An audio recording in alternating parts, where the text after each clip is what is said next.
Of your reel, to the rods, to the anglers, to the lures on the end of your hook. Let's talk about those big bass here on Co-Angler's Corner with your hosts, Rob Welch and John Stoudinger.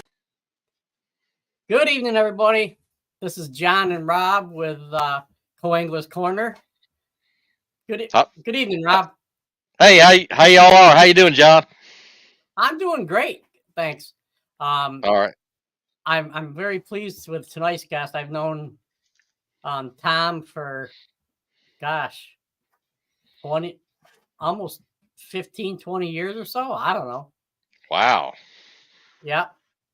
We've done we've fished together in the New York Federation and a couple other things, but he's very knowledgeable in marketing yourself and to companies and things like that. And Aaron Wilkie, a past guest of ours, turned me on to him, and we got in touch with him, and he's going to be our guest tonight to talk a little bit about that and maybe give some of his fishing knowledge. Awesome, man. Looking forward to it. We all get better at the business and marketing side for sure. Yes, that's for sure. So let's bring him on, and we'll go from there. All right. So, sound like a plan? Sound like playing. There, got Rick Amato already checking in on us saying, "Evening, John, Rob, and Tom." Rick, Yep. You're one of the kind of guys. If I get in jail and I need somebody to bail me out, I'm calling you, brother. All right. Let's give Tom a nice welcome here. Hey, Tom. Hey guys, how are you tonight? Awesome, man. Doing good. Oh, cool. Great. Thanks a lot for having me on. Oh, not a problem. Looking forward to it. Yeah, like I said in the before we brought you on, I've known you for 10, 20 years almost or so. It seems that way. Yeah, I think we were a little less gray when we first met. So. Yeah, and I think I had a little more hair, maybe. I don't know. Just Me too. Yeah. I can relate to that. Yeah. No, if you don't mind going through and talking to the audience a little bit about who you are and a little bit about your history.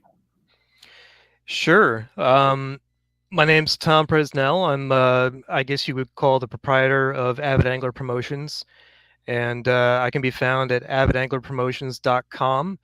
And what I do is basically I help people come up with their own promotional materials to basically go out and seek and hopefully obtain, the sponsorship backing that they would like to get for their fishing career, whether it's at any level. And I help out people from anywhere from high school to college to the semi-pro circuits to all the way up to the top tier circuits.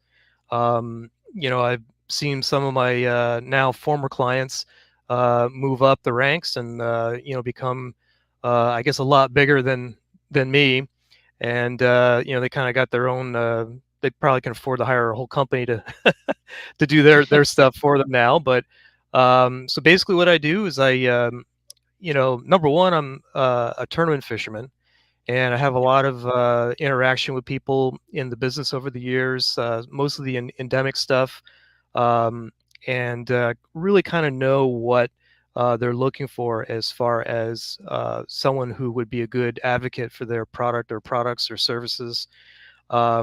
So what I do is I help people out. I help build a profile, and we come up with a really good professional looking resume. And that includes, photos, graphics. I usually do some kind of cool background, with everybody, and have plenty of, stock photos for that type of work. But I do resumes, I do cover letters, sponsorship proposals, boat and truck wrap proposals, business cards, brochures. I've even done PowerPoint presentations for people that needed them done. Yep. And the other things I do is I do a lot of writing. I have, John knows, I have some experience with the magazine world. Fish Lines magazine was in the New York State Bass Nation, and then I also for a long time, there it is. Hey. For a long time, I was pre-press editor for Bass Angler magazine. And I did that up until a couple years ago. I think I had about a 9 or 10 year run with them, and he ended up hiring a young guy out of college that was out in California with him instead of working with me coast to coast. So that's kind of how that deal ended. But it was a really good run, and I learned a lot, and especially reading the articles that I edited. And I did get to write a couple articles for them as well, which was a lot of fun. But so one of the other things I do is I do website copy for anybody who needs it. I've done some tackle companies already that have asked me to write the copy for their products, and the about us, or the bios for their pro staff, that kind of thing. So really, I'm kind of a little bit of an oddity. I'm a tournament angler. I can do graphics, some respectable graphic design, and of course the writing skills are what's really important. And I think I've found that the majority of the people that come to me are due to that, they struggle with the writing side of it. And it's really important to have, really good uh, intentional, what I call persuasive writing. Yep. Not only that, but to be able to pick out the things that people look for when they're looking to hire or bring on a new promotional staff member. So, trying to think if I covered everything. Pretty much what I do there. Yep. You've covered a lot. Yep. But really, I try to make. I like to call it. I try to make anglers look as best as we possibly can on paper, and usually we generate a final PDF file which they can email to people. I've even composed introductory emails for people, that they can just copy and paste into their email, because some people are. I've had all levels. I've had people that have had maybe some stuff written already, and I've been able to use it. And I've had other people that are like, Tom, could you please just write this quick email for me? They're like, I don't want to sound like an idiot, and I don't look down on anybody. I mean, I know that everybody has their own level of comfort when it comes to this type of stuff. I've had some people, with their wives and girlfriends, put something together, and then when they see what I can do, they realize that it's something that is a lot more professional, a lot more polished. But for me, it's all about helping the guy get that little jump, or that really getting noticed. That's what I Yep. try to help people do. So Gotcha. And Good. a lot of co-anglers are good fishermen or fisherwomen, but they're not actually, like, sometimes they get a mental block saying, I'm only a co-angler, I'm not a professional. How do I go about getting noticed by a company? What would be one thing that you would say as far as sorry, my phone went off on accident. What would be the one thing to say that they any person should work on to get noticed? Well, obviously, having some good chops on the water never hurts, but that's not really the only thing. Companies are really looking for people that, and I hate to say it, can sell the product, that really believe in the product, can present it in a professional way. You guys both know that social media has really taken off, and that has really become the leading form of promotion for the majority of these companies. And the other thing is get a solid resume put together before you approach anybody, and especially if you're a co-angler, try to think outside the box a little bit, and don't think that, hey, that 20% discount with Berkeley is going to get me what I need. Maybe think, hey, you know what, maybe there's an oil company in my town that wants their name out a little bit broader beyond the county line, or maybe there's a local tackle store that you could come in on Saturdays for a couple of hours and just walk the aisles and help out with advice for lures and things like that. And maybe in exchange, they could help out with entry fees or maybe some extra tackle. But it really comes down to, I think, the best ways to go about it is networking. As you guys are probably well aware, John, we were just talking about being at the Rockland show, Yep. and how you bump into people from all walks of life, from all different types of companies, and just just shaking hands and getting to know someone a little bit, and a lot of deals are made, you know, quote unquote behind the curtain, not out in the open, where you might come on to something that you might have a good idea about how to promote something that a person or a company hasn't heard of before, and they might take you up on it. So, Yep.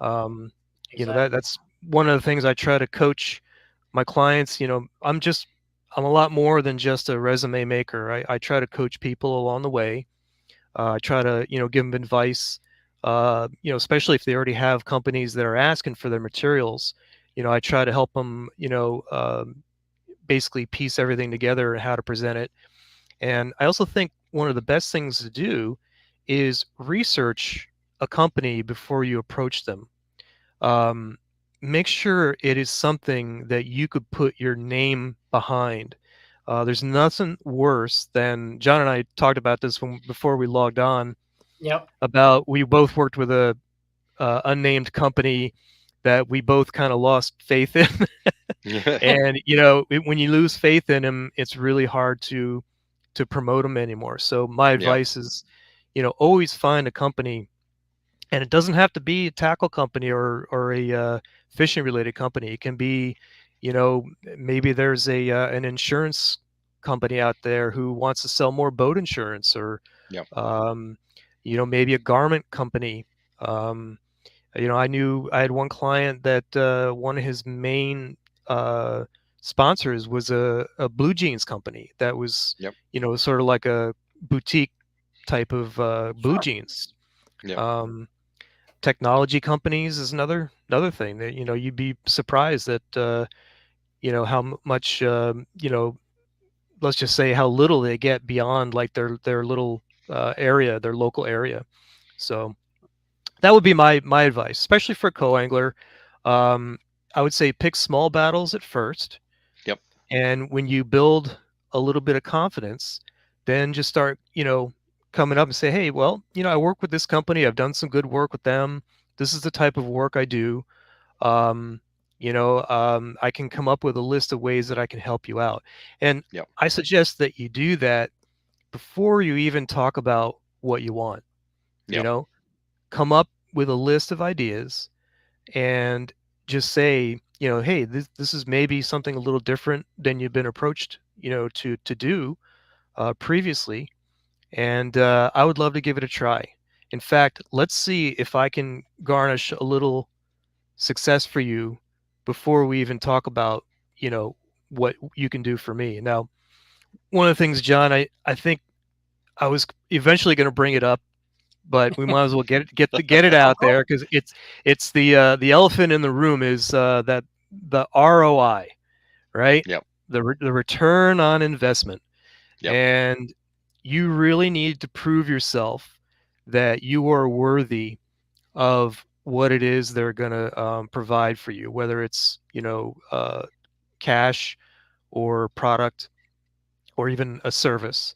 And that return on investment, that gets thrown around a lot, but it is an absolute must. And you really need to show anybody that you partner with, and I like to refer to them as partners or partnerships rather than sponsors, because Yep.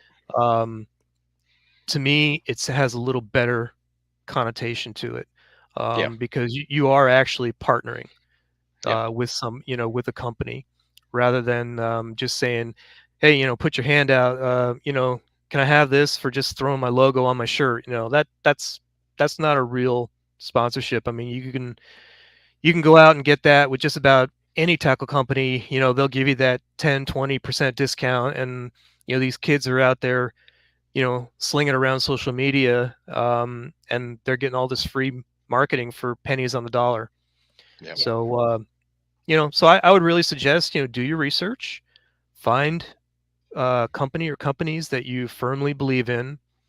You can start with, friends, acquaintances, ask for referrals, there's a whole bunch of ideas. I mean, generally, there's usually some of the meatier stuff is found right in your own backyard. Yep. Definitely. So, Brand awareness. I know brand awareness is usually pretty key. And best Yep. best advice I got one time, I went to, I think, an FLW Cup way in South Carolina, and Jimmy Houston is like, we're already in the show, nobody is there. I talked to him for 30 minutes, and he said, go to every show you can, and they'll recognize you and say, hey, that guy was at the last show. But that was pretty good advice. Go every show you can, trade show, fishing expo. So it does give you a presence there for sure. Yep, I met him at the Classic Expo, Yep. and among other people, I went down there 3-4 times, and I got a great Jimmy Houston story. It's real quick. Yep. John, as you know, I did Fish Lines magazine, and one of my roles was to go to the Classic and try to find advertising for the magazine to help offset the costs. And they sent me down there, I think, 3 years in a row. And I can't remember if it was the second year or the first year, but I was done for the day, and I was walking back to the hotel, and I was right at the corner of a stoplight, and here comes Jimmy Houston rolling in. He had a Tahoe with his wrap on it. Yep. And he starts rolling up. He stops. He saw the bass patch on my shirt. He stopped and just waved at me like that, and like, oh, just me and him out there on the block. Right. I thought that was the coolest thing. That is pretty cool. Yeah. Yeah. Can't beat And go ahead, that. Rob. Yeah. Rick Amato says, Okay. Tom, what's your Rick take Amato's on got a the- quick question. Yeah. Companies only want younger guys and gals nowadays. What do you think about that? Well, that's kind of a two-part question. I mean, definitely the younger set are probably more familiar with the social media, and they pick it up a lot quicker. That doesn't mean people our age can't be good at it. I'm learning all the time as well. I mean, personally, I work full time as well as do this, so for me, it's a little bit harder, to be on social media on a regular basis. But I would say, there is a little bit of ageism out there, but I think if you can prove that you are a more mature, maybe a more reliable, and of course, guys, we're older, but we're experienced, right? Yep. Right. I think some wisdom comes along with that, especially if people have been fishing tournaments as long as the three of us have, and I think the experience factor would definitely help offset the impression that the younger people are better. Now, if a company flat out says, no, sorry, we're not interested, we only want the young guys, then you know what? Maybe they're not worth working with, Yep. if they're not able to see the fact that, hey, I might have a really experienced guy here. Maybe they didn't know that this guy actually does sales for a living and he could help me out. Yep. So, Exactly. right, John?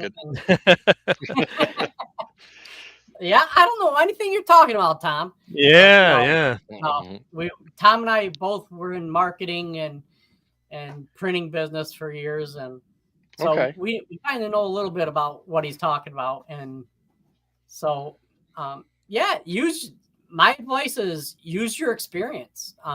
If you think somebody says, hey, you're not the demographic we're looking for, prove to them how you can reach out to that younger demographic, and I think that'd help you out, Tom. Absolutely. Or I'm sorry, Rick. Rick asked the question. I'm reading your name on the thing. No, that was a very good question. Yeah. I have a broad spectrum of clients. I have anywhere from high school anglers all the way up to people probably in their 60s. So they come in all shapes and sizes, and We all just want a little piece of the pie to help offset our expenses. And if you're willing to go through the motions to, get some promotional materials and in some other companies' hands and prove to them that, hey, look, I'm serious about this, Yeah. and that I don't think it matters what age you are. I mean, I honestly, especially the teenage guys I talk to, a lot of times I struggle on the phone conversations because they basically just have like 1 or 2 word answers. Yeah. And I'm like, can you elaborate a little bit on that? And so maybe the maturity and the social skills would be a benefit for older anglers. Yeah, and knowing how to carry on a conversation. Exactly. Yeah. So I mean, I know my wife hates it because we can go anywhere and I can strike up a conversation with a complete stranger no matter where we are. So Cool. especially Disney World, wherever.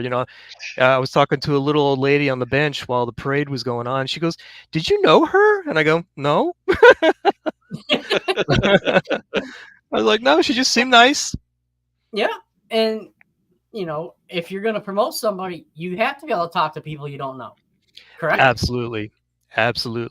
So, I didn't do a lot of public speaking in college, but I did take a public speaking course. I also took a corporate and it was corporate and something communications course, which was a really good eye opener because the woman that taught it was an actual recruiter for corporations, and Oh. she really helped me refine, how you present yourself on paper. Now we're talking back in the days when computers were kind of new.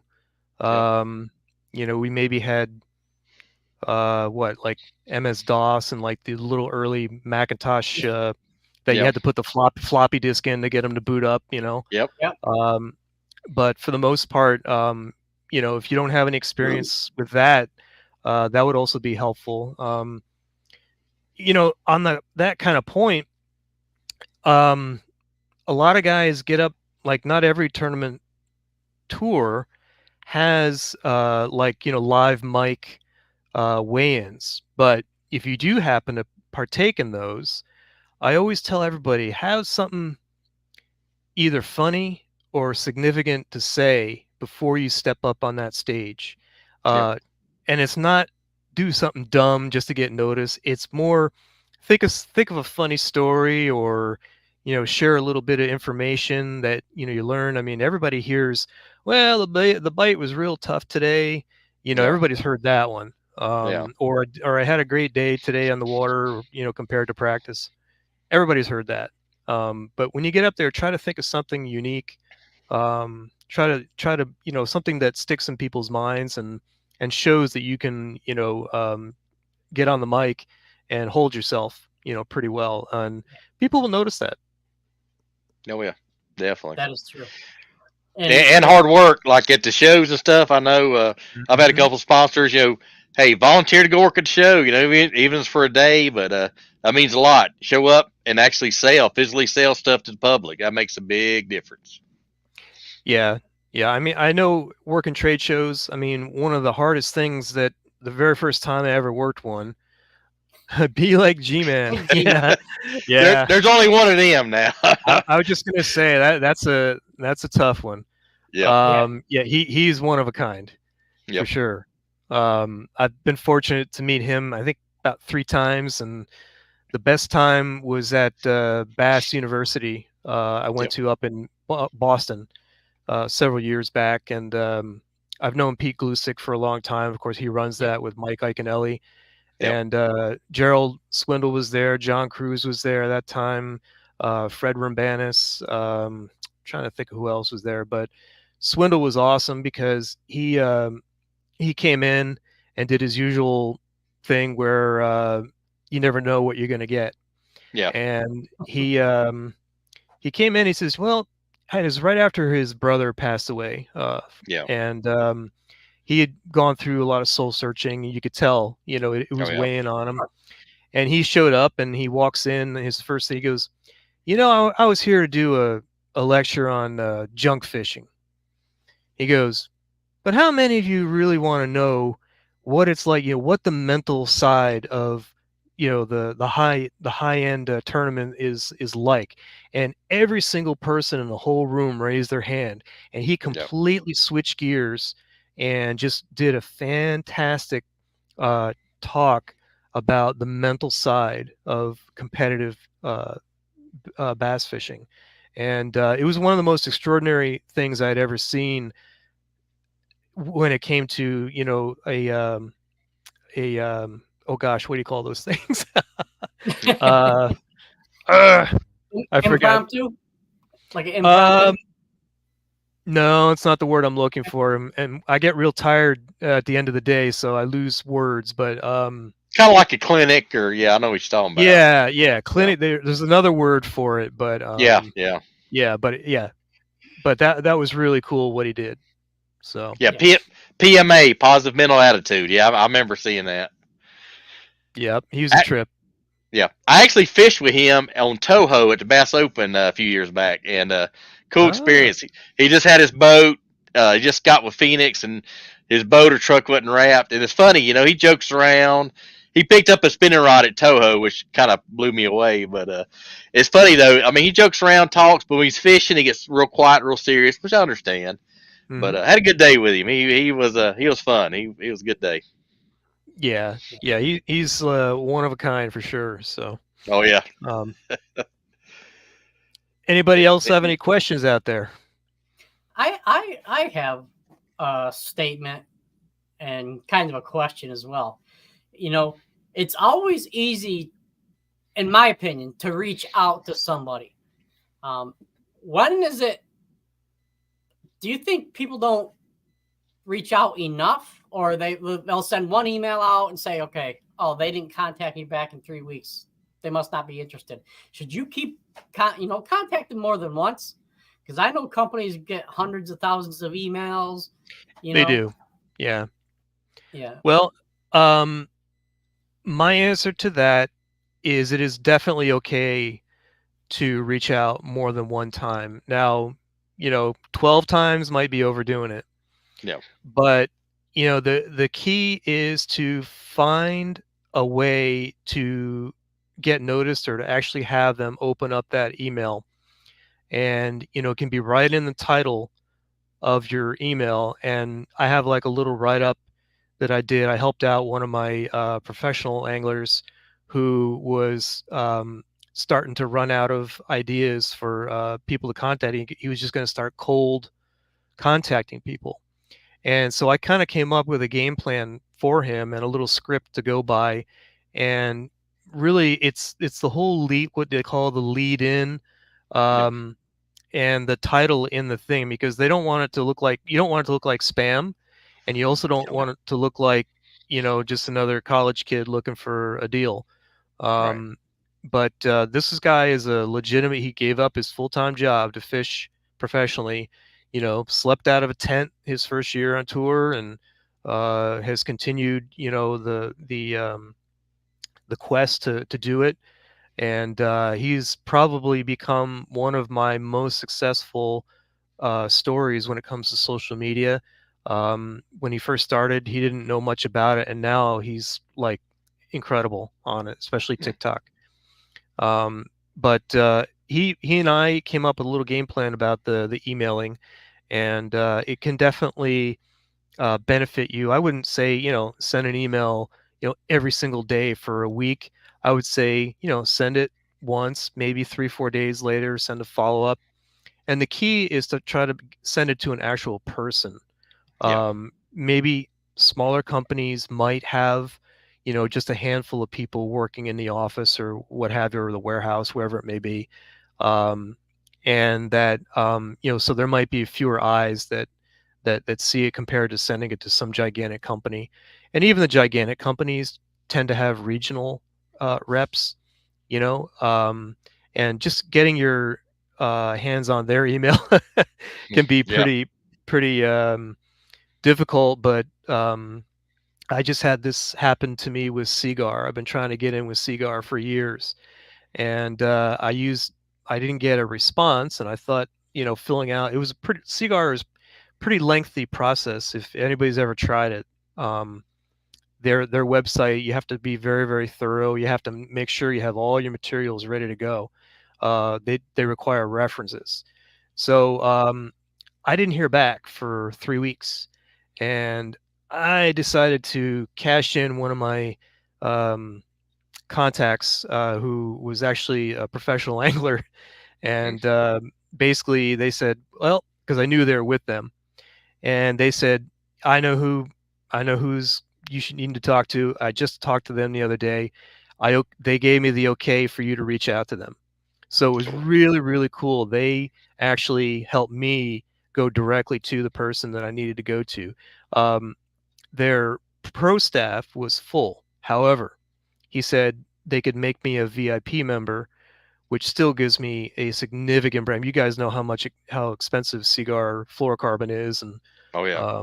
I mean, I love it, but it's hard to find it on sale, and just to be able to get that kind of a break, going through as much line as you do in the course of a season, is fantastic. So again, just being creative. You can even find, let's just say you got an Elite Series person, maybe somebody on the Opens or the MLS circuit, and they have a website and they've got a contact email there, and you can just write them a really, really brief message saying, hey, listen, I see that you're with so and so. I really feel strongly I'd be a good candidate, to represent them, and here's why. Give them a brief reason why, and then hopefully they respond back to you, and they might be able to lead you to a better contact at that company.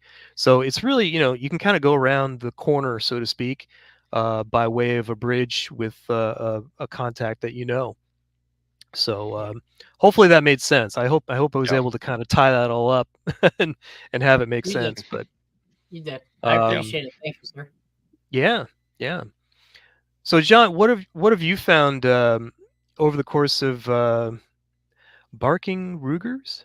Yeah, that's where my buddies. That's where my buddies from Louisiana. Yeah, when you're right, you're right. Yep. Yeah. Yep. Yeah. For me, be genuine, be yourself. A lot of people, you could tell when somebody is trying to BS their way through something. Yeah. Yeah. Or over the top. Yeah. Yeah. That's my biggest advice to anybody trying to get sponsors, or partners, however you want to say it. I prefer the term partners as well, because sponsors is usually taken as a one-way street. You give me money, right. I give you whatever, maybe, you know, but no, I prefer partners. But be yourself, Yeah. And don't be afraid to reach out for help. Yeah. Right. Yeah. Tom, like I said, Tom has been in the marketing business, the printing business for years and years, written for plenty of big magazines. Reach out to him, see, maybe you guys can strike up a deal and try to figure something out. Yeah, I think the other thing that's really important too is to try to be different. I know I use the term think outside the box, but putting somebody's logo on your shirt or your boat, that's a given if you're going to be helping anybody out. But try to think of some way else that you can go about promoting their product or promoting their company. I've seen people do like little skits, just pretend stuff, and oh, by the way, hey, you should be using it, So whether it's on the water or just in your backyard, and just try to think of ways that I always try to, whenever somebody asks me some advice about a particular company, first thing I do is I Google them, go to the website, find out as much as I can about them. Who are the principals of the company? Who are the marketing people in the company? Do they have social media people in the company? Do they need someone doing social media for the company? So, I mean, you just start asking all these questions, and, hopefully it'll kind of lead you to, where you need to go. It's just really, really important. Do your research. Definitely. Yes. And the one thing that you and John both said, networking. I've had like company Yeah. I'm interested in. I see one of my buddies, sponsored by them or something, and say, hey, kind of give me the deal and who to talk to. That's huge. If you get an in like that, networking, that's huge. Yes. Yeah, definitely. I've had one or two companies that, I only really work with about 3 companies a year because that's all the time that I can afford to give them.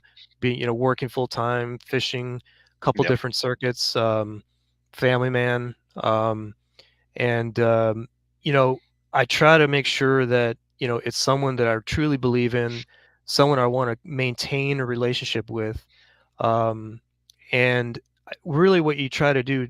Here's another good piece of advice: is if you do happen to connect with somebody and they say, okay, we're going to try you out, I highly recommend that you give them quarterly reports.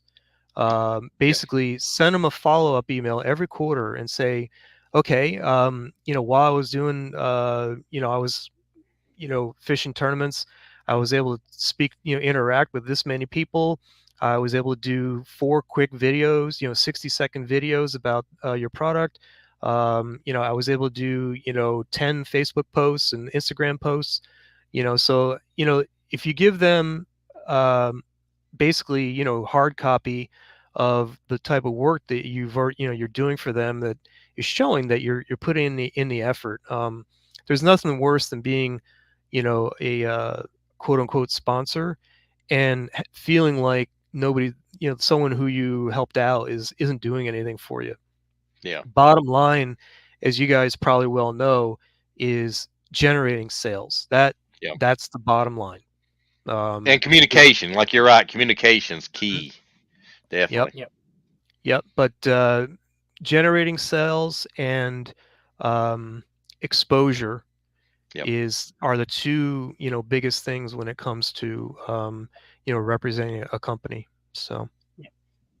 Huge.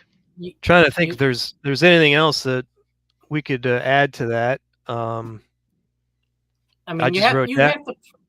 you have to prove to a company your value.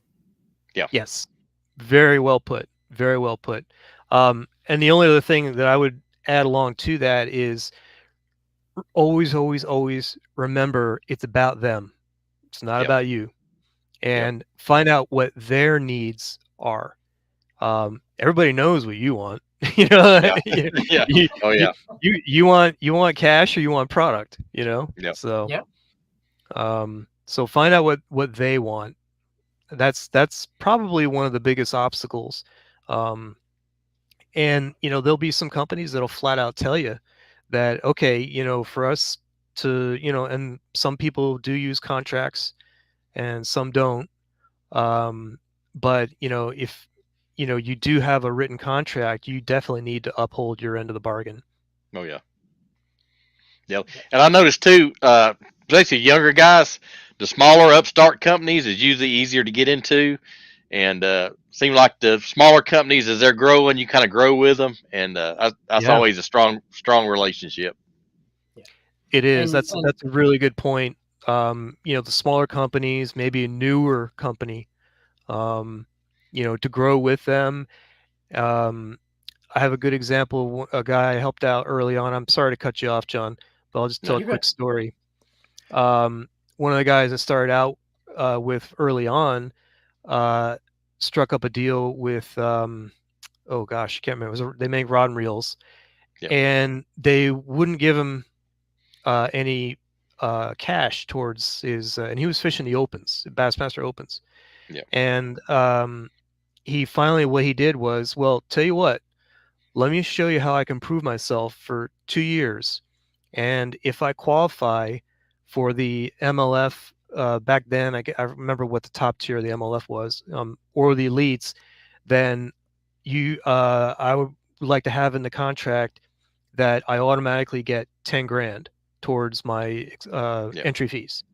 And sure enough, in 2 years, he did it, and they had to give him 10 Wow. grand. So you can incorporate an if then in your contract, so Yep, you can kind of you can prove yourself that first year, that second year, and then you might see the fruit of your labor, happen after that. I mean, that's another good thing is, prove yourself, and hopefully it'll bear fruit, bigger fruit Yeah. down the Yeah. line.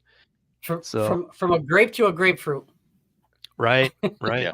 But No. but pro athletes do that, performance bonuses and stuff. They make the playoffs if they make the Super Bowl. So Mhm. that's quite standard in professions. So yeah. But Definitely. yeah, what I was gonna say is don't waver from your morals either. Mhm. If you get with a company that you truly believe in, and then you see some things that are going awry, don't be afraid to say, don't be afraid to step back. I mean, the Yeah. money may be good, but if somebody finds out you're associated with a company that's not on the up and up, that's your reputation there. Yeah. You have to look out for yourself.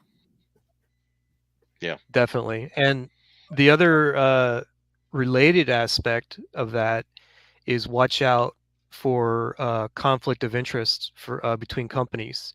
Be careful Yeah. because you might like so and so's worm, might like so and so somebody else's crankbaits, but maybe one of them also makes crankbaits and worms. So you just got to be careful, about kind of walking around, making sure that you're not crossing over your products. Yeah. So I mean, obviously everybody would love to have anything that they choose to, but sometimes that's not the case. You just got to And if be you do, sensitive. yeah, Yep. and if you do find yourself in that situation, I mean, I have, with plastic companies, with lead and tungsten, be upfront with them. Look, I'm sponsored by this. I'm a pro staff for this company. And I had one company say, look, next year we're adding such and such a line and you need to promote this line. I'm like, no, I'm not going to abandon such and such because I like them. Yep. Mhm. So I'm like, no, I can't do it. Yeah. Yeah, I've run that. I've run that in a rod company. Like I had a rod company, and they started doing reels. And I said, "Well, I got this reel company already," and they're like, "That's cool. Just use our rods." So if you communicate and open communication's key. And I said, like John said, just talk one-on-one on them and say, "Hey, here's the deal." And 9 times out of 10, they're cool. They're, "Oh yeah, we understand." So I agree with that totally. Yeah. Yep. Yeah. How long should you wait? Like, I reach out to company X, they contact me back. I don't want to sound like I'm too antsy. Like, as soon as I see the email, oh, should I reply right away or should I wait a couple days? Should I gather thoughts? I know you don't wait a month. Life's too short to wait a month. Yeah. How soon should I reply back? Well, I would say the next day, Yeah. and I'll tell you why. Because, like we mentioned early in this podcast, that these companies get hundreds, if not thousands, of emails a day asking for support. So if somebody is kind enough to get back to you, I would definitely say follow up as soon as you're able to. I've had it happen both ways for me. I've had people, literally like call me right away or email me right away, and then I've had other ones where it's been weeks, and I've maybe half given up by that point. Yeah. But the important thing is if they show interest in you, you show interest in them. Yeah. Don't wait around. Yeah, and plus it's fresh on their minds, and they see, an email next day. They say, "Oh yeah, I just talked to that guy yesterday, or emailed that guy yesterday." So, yeah, hit it while it's fresh. Hit it while it's fresh. Right, and you guys know, I mean, the seasons come and go so quick these days, and most companies have their budget for pro staff and marketing pretty much completed by what, third quarter of any given year for the next year.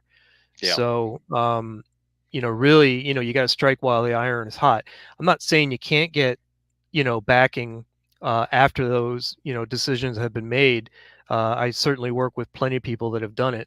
But in general terms, usually that last, October, November is like the latest you should try to submit anything for the upcoming season. But again, can you get stuff after that deadline? Absolutely. Happened to me last week with Cigar. Yep. So, Yep.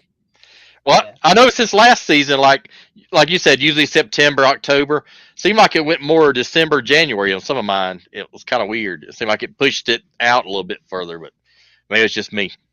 it could be, and it could be some residual COVID, business hiccups. There was a supply and demand issue going on with all kinds of companies. So my rod and reel sponsor is 13 Fishing, and we all the guys on the promotional staff were we have a dedicated Facebook page, and everybody was wondering why we couldn't get stuff. And they said, well, COVID, and because everything comes over in container ships from China, Korea, wherever, and there was just a shortage. Yep. So, Yeah. so that could Believe be it a or not, reason why. Oh yeah. Believe it or not, we're 46 minutes in. Wow. Wow. Time flies. You having fun? Yeah. Usually does when you're talking fish and anything related to fishing. But Oh, no, yeah. I'd like to, we talked a lot about promoting and a little bit about your company. Give you a chance to shine. Talk about a little bit about your sponsors, a little bit about your company, how they get a hold of you, or anything like that. Well, yeah, I mean, I think the best way to go about it is just kind of explain the process. I do have a website, avidanglerpromotions.com. There is a contact submission on there. You can just load your email in and hopefully include your phone number and your name. Some people forget to put their name when they contact me, and I just email them back, let them know I got it. But usually what I do is just a free consultation, and it's just a conversation like we're having now. I find out what level they're fishing, what their goals are, what type of promotional materials they're looking to have. I would say about 75% of my clients do a cover letter and a resume. But then I have a number of people that go way beyond. We do the cover letter, resume, we do what we call like a full media kit. Cover letter, resume, um, sponsorship proposal, which is kind of like a shopping list of things that they can offer in exchange for certain dollar amounts, boat wrap, um, charts, things like that. I've even done pocket folders for guys where we'll print out all their the articles they've had online, and I'll just do screen caps of them, and we'll print them out, and then we'll put them on one side of the pocket folder, and then we'll put the resume, the cover letter, and everything else on the other side of the pocket folder. And some people still like to have the hard copy in their hand, and they can, like you guys were talking about earlier, going to the trade shows and talking to people in person, rather than worrying about are they going to open that email. They have something right there in the flesh. But so generally I find out what a person's looking to do, and then we go through a little process where I just tell them, what my terms are, which is, very reasonable. I've had many people tell me I should be charging more, but I'm not in this to get rich. I'm in this to get to help people out and to offset my own tournament expenses, which, you own a boat. You guys know what boat stands for, break out another $1,000. So, so really, I just try to get a good handle on what it is they want to have done. And then I send them my own proprietary questionnaire. And what that questionnaire does is they fill out everything that's on there. It's basically just, 3 pages of questions, and it helps me build their profile. And it kind of fills in all the blanks about, who they are, what they want to do, what their goals are, what their objectives are, what series do they currently fish, what have they fished, all their accomplishments, all that. I mean, it's really all encompassing. So I try to gather all that information on, one questionnaire, and then we talk about the aesthetic side. What do they like in terms of colors, or I have one of my questions is, what type of design do you like? I mean, do you like it to look, modern? Do you like it, folksy? Do you like it like I've done all kinds of cool stuff where I had one guy ask for something, he wanted it all just in black and white, and I was like, Oh. I think we can do something cool with that. Yep. And Yeah. I found kind of like a sheet metal background, and it was really sharp. Ended up being a really sharp looking um, piece at at the end. But most people like to go with the color schemes that match their boat or their tournament Yeah. jersey. John would probably do something in magenta for you, right? Yeah. um, and it's not uncommon, for someone to come up with a little bit of a special request, and I can usually manage that as far as the way the overall look goes. But and I also ask for photos, and I try to find the best possible photo which shows their face without sunglasses on, so that people can really see their eyes. And I always stress to people there's a psychological aspect to that. Yep. John, you and I have probably been to a bunch of New York Bass Federation banquets over the years, and I can't tell you how many times people come up to me and they start talking to me, and I'm like, I'm sorry, I don't know who you are, and it's because I've only ever seen them with sunglasses and a ball cap on at the weigh-ins, Yep. and here we are at dinner, and they got none of that on. So Yeah. anyway, so I try to get people to find some photos where they're not wearing sunglasses. And you'll see the guys that are real smart. As soon as they get up on stage, first thing they do is they take their sunglasses off and they put it on their hat or over behind their neck, Yep. so the people can see their face and their eyes. Those are the guys that are more savvy, and they realize that that's important. So then I go through a proofing process where I create 5 concepts for them to choose from, and I have all different Cool. kinds of fonts for their names. And what that does is that basically gives me an option for them to kind of choose parts that they like the best, and it makes them feel like they're part of the process in Yeah. choosing how the overall outcome looks. And I didn't do that originally, but I've been doing that the majority of the time that I've been doing this for people, and I think it's really key. It gives them a good feeling that they're actually participating in the process of the artwork, and quite frankly, I mean, sometimes it's just a lot of fun to see what if we choose the same things. Maybe 50% of the time we do, the other 50% we don't. Sometimes people surprise me. I get guys that like a lot of patriotic stuff, so we'll Yep. see some American flags. I have quite a few military veterans that are now either pro or semi-pros, or even amateur anglers. So we've got quite a bit of cross section of life. I've got anything from teachers to town mayors to college students to retail workers, factory workers. I mean, you name it. Doesn't matter who you are. You're capable of doing this for yourself. Definitely. So. It's you talk about color. It's so funny because for the longest time I had a pink tournament shirt. Yep. Mm-hmm. Last year I switched to a blue and white with the American flag. Ah. And you wouldn't believe how many people reached out to me and said, "Why did you switch?" Because every time I saw a pink tournament shirt, I knew it was you. Yeah. That was your brand. That was your brand. And, Yeah, it and was, guess, John. and you'll never guess what color this year's is. I Chartreuse. Chartreuse. I'll leave that to Skeet Reese. I did go back to the pink. Yep. Because it's all about notoriety. I mean, people Definitely. know Ike Nelly for his, when he was coming a shark. up. Yeah. Yep. We would break dance on his deck. Excitement, the yelling, the screaming. Swindle, the comedy. Yeah. You know? And once you're known for something, stick to it. Yeah. As long as it's a positive thing. Yeah. Right. Yeah. And don't be a jerk. Yeah. Yep. That's another thing is be cool to everybody you meet.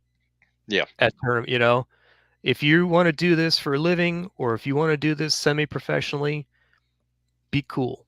Be nice to everybody. You never know who they are. You never know how they may be of some good connection down the road.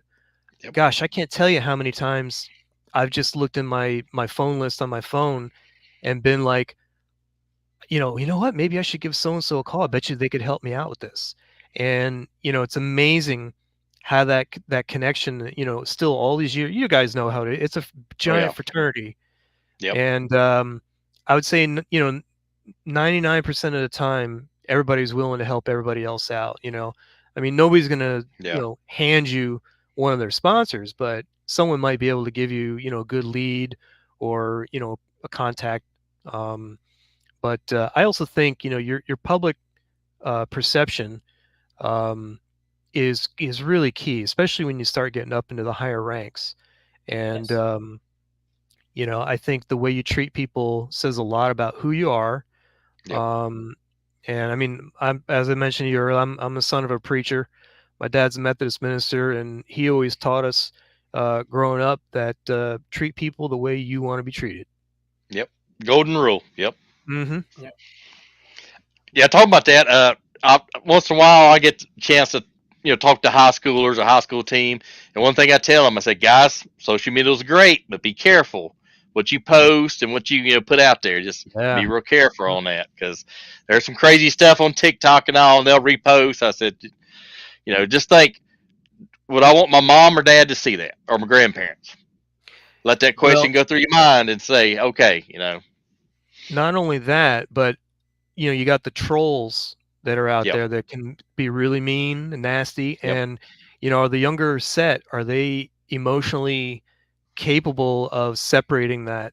Yep. You hear all the time about social media bullying, with kids in school, and how these some kids are more sensitive than others to it. It's the same with fishing. I mean, Yep. People could go to town on you for something you said or something you did with the fish. I mean, I know I don't personally do it, but I've seen it many times when you see somebody on social media, they've already got the fish and they're holding on to it behind their house, and they didn't release it, and the people will jump all over them from not releasing it. Oh yeah, or they have the definitely fish on the ground or what. Yeah. Yeah. It'll have all dirt and grass all over it. Yeah.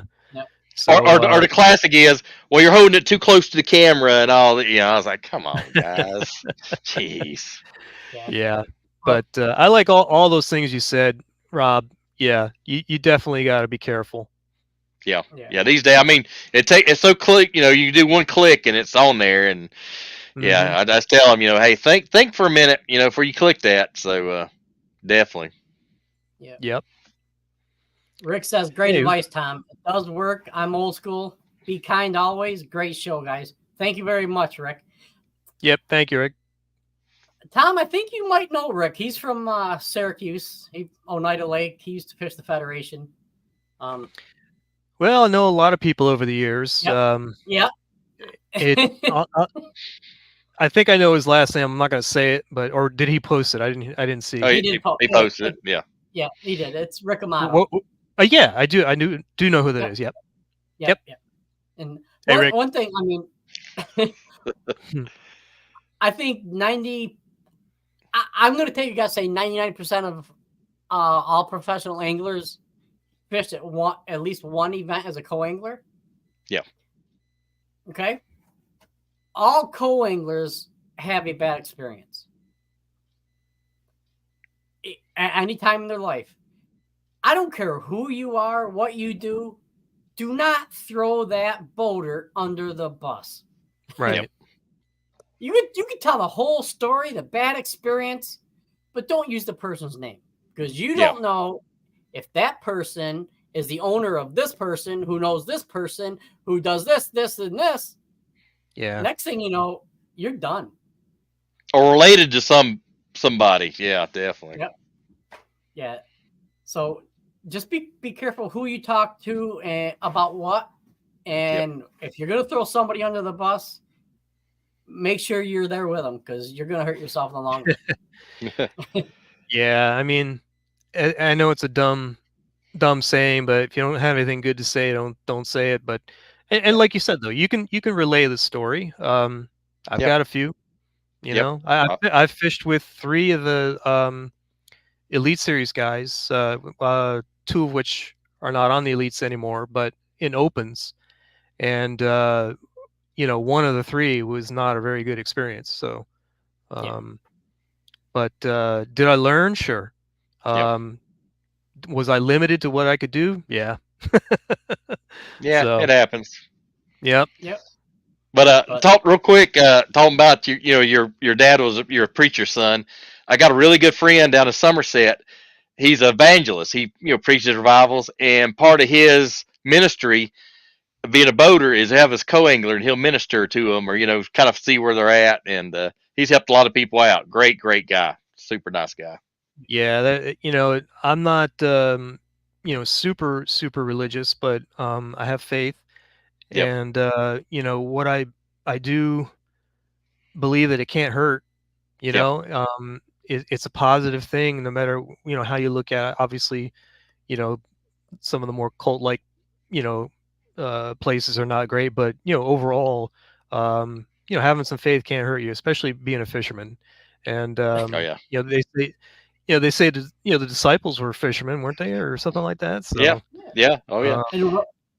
And we're always praying for bigger fish. We are.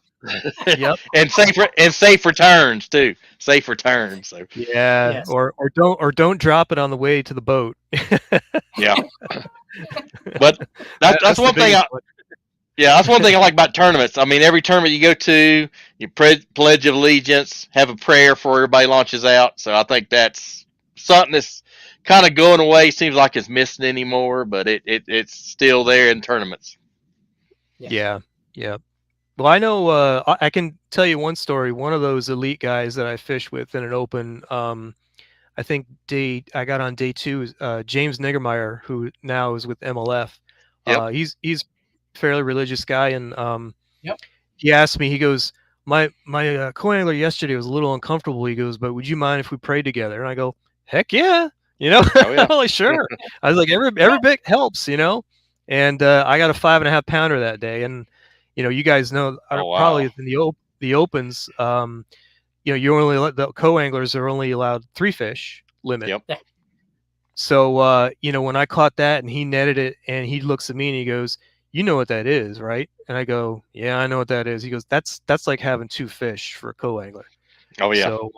So that was my kicker, and that picture, I think if you go to bassmaster.com, picture me holding up that fish on stage is still on bassmaster.com if you plug my name into the search, and it still comes up. Yeah, so it was a great photo. James Overstreet took it, who was he did an article with me about fish pictures and stuff, basically taking good fish pictures. Fish Lines magazine back then, and I believe Chuck Rowley, our former president of the New York Bass Nation, was also on stage as the helping the weigh-in. So so it was kind of cool. Yeah, it was at Cayuga Lake. James. James is great. Didn't you finish in the top 10 for that tournament? Yeah, I did. Wow. Yeah. I was That's huge. I was fourth, and I was probably less. I think if I had 3 more ounces, I would have taken a trophy. If I had two more ounces, the other guy probably would have won, but or came in third. So I was like this close to having a trophy. But that's awesome, man. Yeah, and I'll never forget it. I don't think I'll ever have the opportunity again, but that was my first and only drive-through weigh-in. And what a thrill. I don't know if you guys have had that opportunity, but it is such a thrill. Oh yeah. It was fabulous, and it was live streamed, and my wife and daughter were watching from home, and it was so cool. So yeah, James is a great guy. I was actually his marshal at a FLW Cup in Hot Springs, and man, I enjoyed the day with him. And I think he finished second that year, and most of the day I was in the camera boat behind him. But yeah, great guy, great guy. He was. His wife was real nice too. They picked me up at the campground on the way in, and he had his wife and kids in the back at like 4 a.m. I felt Yep. bad for the kids, but he's like, oh They're- no, they're used to it. They're used to it. Yep, yeah, yep. So I remember the year Jim Bianchi won the Open on Oneida. Yep. Yep. That was big. That was a big deal. Yeah. It was funny because I came back from Maine from fishing the Federation regional and fished a club tournament, and then went from the club tournament to practice with Jim for the Open. And that when him and I were talking during the practice, we were like, dude, I think you can take this. And he did. Wow. Rick Amato says, I got to laugh. Early on days as a boater said to me, we are only throwing spinner baits. Oh, not me. I drop shot. He beat me bad. He got beat bad. That happens. It happens. Yep. Been there, done that. Yeah. All right, Tom. Yeah. I'd like to keep you on for another couple hours, but because you're so full of knowledge. But life gets in the way sometimes, when we're having fun. Yeah. Well, listen, I can't tell you guys how much I appreciate you having me on, and I've watched a few of your podcasts, and like I mentioned to you before we went on the air, you have a really good cross section of people coming on, and I really hope you guys keep this rolling, and I think you got a good thing going, and it's important to talk to the people who are really the grassroots of this sport, and I mean, if anybody out there needs my help with their promotional materials, feel free to reach out to me. But in the meantime, I mean, these guys are doing a great job keeping the sport alive, and talking to people from different walks of life. And it was kind of cool to see the other day I was watching one. It's really cool to just hear other people's takes on stuff. And what you may think will just maybe techniques alone, something you might learn or try the next time you're on the water. But also, like we're talking about, just life advice, or how to be a better person, how to be a better fisherman, how to relate to people. You guys are doing good. I really, really like what you're doing. I appreciate it, man. Really appreciate it. Mm-hmm. Thank you very much, sir. And take care. If you have any issues, and you're not sure how to get a hold of Tom, reach out to me, reach out to Rob. We'll definitely get you in touch with Tom. Stand-up guy. He's not going to sugarcoat things. He'll give it right to you. Oh yeah. He'll let you know what you've got to do, and it's not just about him doing the work. He's going to ask you to help. Oh yeah. Yeah. My catchphrase is we hook them and you book them. So in other words, I like it. I set you up with the tools you need, and you go out there and you use those tools to grab a hold of the people that you need to help you out. That's right. So, sweet. All right, sir. Well, thank you very much. It's been an honor, and been nice to see you after all these years. Absolutely, John. Well, hopefully we'll see you up at Ticonderoga in June. I don't know if you're going to be there for that one. Federation? Yeah. Yeah, I'm doing all three. All right. Well, I know I'm going to be there for at least one, because I've got 2 tournaments on Champlain the same week. So, oh wow, should be a lot of fun. Yeah. Yep. We'll get together for dinner or something, Tom. All right. Well, Rob, great to meet you, and hope we get to chat again. Oh, we will, man. I'm sure we'll be catching up, and I might have to drop you a line and get some advice every once in a while. Okay. No problem at all. Anytime. All right. Thank you, buddy. All right. Take care. All righty. Yep. All right. Bye-bye. Bye-bye. Man, that was a lot of juice for you guys. That was a lot of juice on the business side for sure. Yes, and that's the side of the business I think people need the most work on, especially if they want to become a pro or want to make anything out of it, is learning the in and outs. Anybody can do the fishing aspect. The successful people do the back end stuff. Yeah, definitely. You got to do your work. You got to put your work in. Yes, I mean he can make you look good. Oh yeah. you got to do the work to try to get yourself there to help him out. So Definitely. It's a team effort. It's a team effort. yes, it is. All right, folks. Well, you guys, thanks for sticking in with us. We'll talk to you again tomorrow. And take care. God bless. Have a good evening. Peace out.